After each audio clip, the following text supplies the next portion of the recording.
Hey,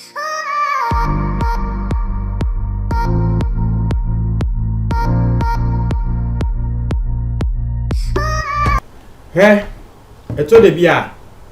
A yana me person may blow me trumpet. But ever since I send be a besi our channel Ghana has say.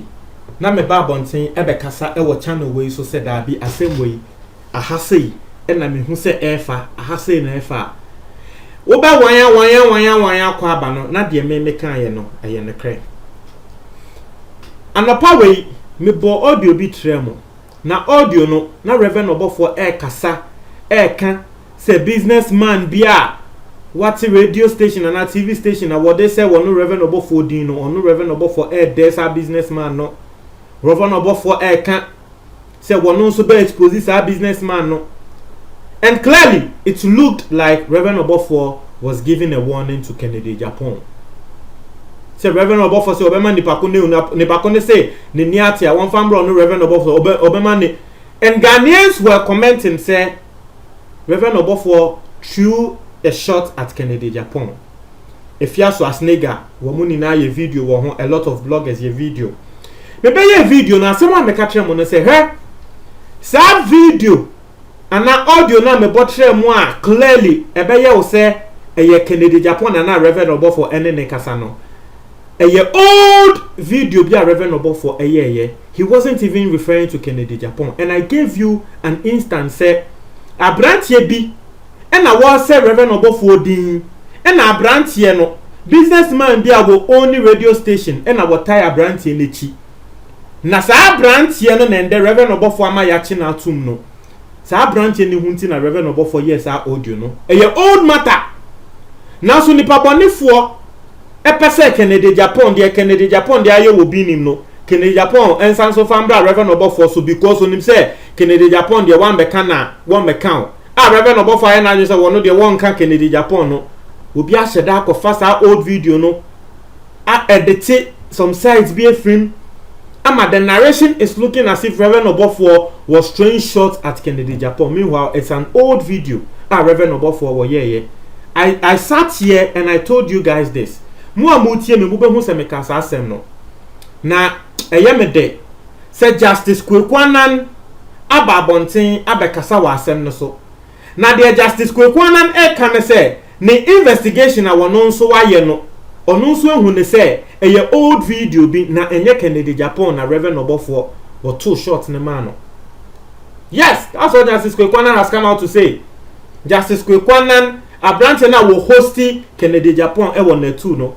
Was one also video ne Kennedy Japan nya bi Kennedy Japan tie ana wonya video ne kra no was re because initially na Kennedy Japan so ye ne say no na Reverend Obofo or two shots ne man no won no Justice Kwekwanan ne kra was say ohun video ne yemhye ne say eh because ono so na ye ne say no na Reverend Obofo two shots ne man no. And you see yet again I'll talk about something I spoke about here.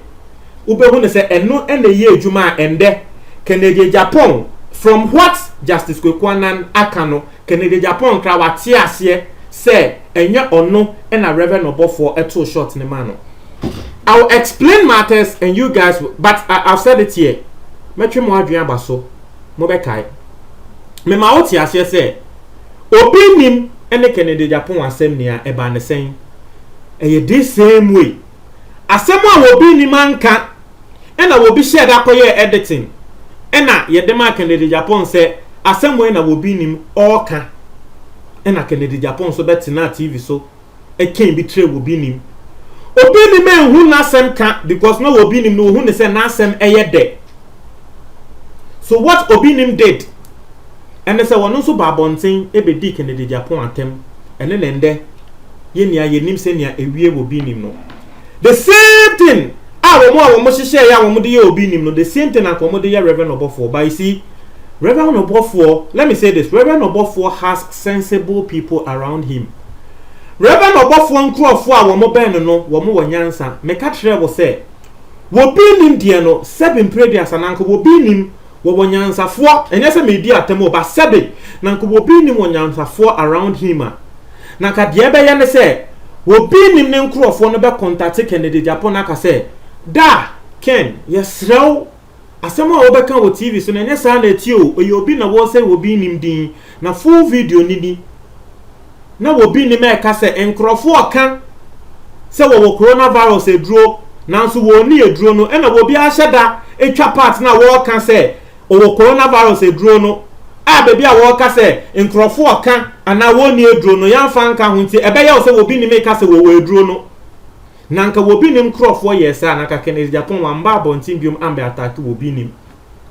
And this is the same thing in a Reverend Obofo ne krofo ne yeye saa nyansa de na America se nanke wo se wobi nim krofo ye no Reverend Obofo krofo yesa na woni obi o yesa de no aman krado em se muni aman krado obo Facebook aman krado yo obi he belongs to Kennedy Japan's camp and Reverend Obofo's camp. Iti aman krado ehu se video na babontin aga na fo epese Kennedy Japan she da babontin ebe attack Reverend Obofo nti na aman krado yeah fast epe full video no na wo frɛ Justice Kwekwanan ka tre Justice Kwekwanan say justice say yesrew video na airport round no menim say wenya bi nkrofo ka say eye Kennedy Japan yesrew ka tre Kennedy Japan say enyo no full video nini Reverend Obofo ni wo bi na nya asem na asem ne kra na enya this year ahe asem a ache several months ago ena wo bi ahye da akate nti mesre justice wo de wa hwe full video no na wo be hu se wo bi na ahye da akate a wo pese Kennedy Japan attack Reverend Obofo nti Justice Kwekwanan so hwe full video no hu se wo bi ena wo pese o set Reverend Obofo up. So you know what Justice Kwekwanan also did? On also send him a Kennedy Japan. It's Kennedy Japan so who you know who say okay Reverend Obofo wasn't talking to me because Kennedy Japan who video no the first time no na eye ne say eyo no na Reverend Obofo ne kasa so he was ready to come out and vent but afei ye the full video no be say ne who you know who say say obi na ahye da ahye ho e na Kennedy Japan na kasa who say nti Kennedy Japan na kuma to ni yem won ba bonten embe attack Reverend Obofo. You see the thing I was talking about say nankasa na ewo say wobi nim ye a wobi nim anye no and there won say Reverend Obofo because he has sensible people around him womo ye man no nti ende womo a planning nanko womo pese womo gu Reverend Obofo nim ase emma Kennedy Japan ebe attack no and there plan no atiegu. And you see, the entire plan etigu ye and they say Reverend Obofo has sensible people around him. It's as simple as that. I don't want to insult and say media them, but I am a crane America. Yen fa say na ka Reverend Obofo wonu so ni wo bia e won the side asebe wo be to me take this action. Na Kennedy Japan ba bonten ebe blast Reverend Obofo say hey nanka Reverend Obofo so onim say ebia na asem ye because that video wasn't directed at Kennedy Japan nanka Reverend Obofo so ebe kasaya obe hu say Ken will come back and be coming back with more details na and also akwa kopie police and sem. But you see say Reverend Obofo nyanyanse ni epe full video no Emma Kennedy Japan share ye ninti and they ya video ne buy and they ya Kennedy Japan ehun ne self video no eye fake. The same thing obi nim so de no so say the video was fake but obi nim na eye ne say na asem ye de into obeka style bia ene na ma ende obi nim ne ho atre no saa de we ya ye ka nina na mesremo ye nina ye mfensi anyansa yenina yemfensu anyansa eto de bia wasem ye de madam fu pa efrime nkolabre me na anya nyi aye ko school ba kon ene nyama bibia up to now still madam fu my best friend pa no unhu se me na ebe yo se wo bi ni nua obi ahu ya wo se ye nuanom na so ye nanfofo free collaborate na ye nyin na asemu ade bia me ka tre ne se sa madam fo no so wonu so ye obi a most of the times na asem ye de na so woni obi nya argument a Emma wono sa madam for no na asem ebesei poto. Na asem a me kai se de bia me kata ne se hey wo most of the times when you obi nya asem ne de asem ne ba menimu a me hu ne se wo wasem ye de. But wo ne se wasem ye de ntu de ebufuo kasa ema ekofa nsem foforo ba ema wasem no eba besei. Ene ne nde atu obi nim no. Ye ni na yensi ade enfrim. Wasem ye de nti enye se o sorry ya wasem ye de nti you are taking some actions. Ebe ma wasem akosei. That's the lesson we should all learn from this. Reverend Obofo should be thankful that he has people so around him. Na ke koye ne se wo bi ni me nkrofo ni bi no no so wo konyaye around him a. By this time na so egujem ntwe mo adwo comment box mo tie for me da ase